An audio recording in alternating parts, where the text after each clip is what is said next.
আশুরার দিন বেশি বেশি আল্লাহ তাআলার কাছে প্রার্থনা করবেন, লা ইলাহা ইল্লা আনতা সুবহানাকা ইন্নী কুনতু মিনাজ জালিমিন। এটা খুবই ইম্পর্টেন্ট, এটা খুবই গুরুত্বপূর্ণ একটি দোয়া, খুব আমলি একটি দোয়া।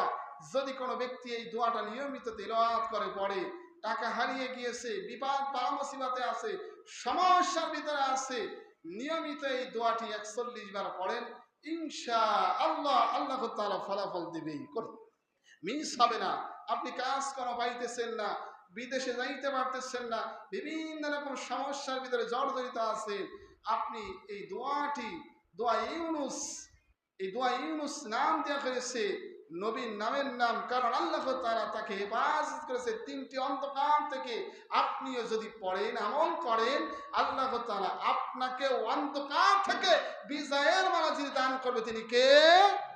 এজন্য এই মুহররম মাস দোয়া কবুলের মাস, এই মুহররম মাস রোজা রাখার মাস, এই মুহররম মাস জিকির আজগার করার মাস, এই মুহররম মাস দোয়া কবুলের মাস, এই মুহররম মাস তওবা কবুলের মাস, এই মুহররম মাস গুনাহ থেকে বিরত রাখার মাস, এই মুহররম মাস ইবাদত করার মাস, এই মুহররম মাস পিতামাতার জন্য প্রার্থনা করার মাস, এই মুহররম মাস নিজের জিন্দেগীর গুনাহকে মাফ করার মাস, এই মুহররম মাস বেশি বেশি ইস্তেগফার করার মাস।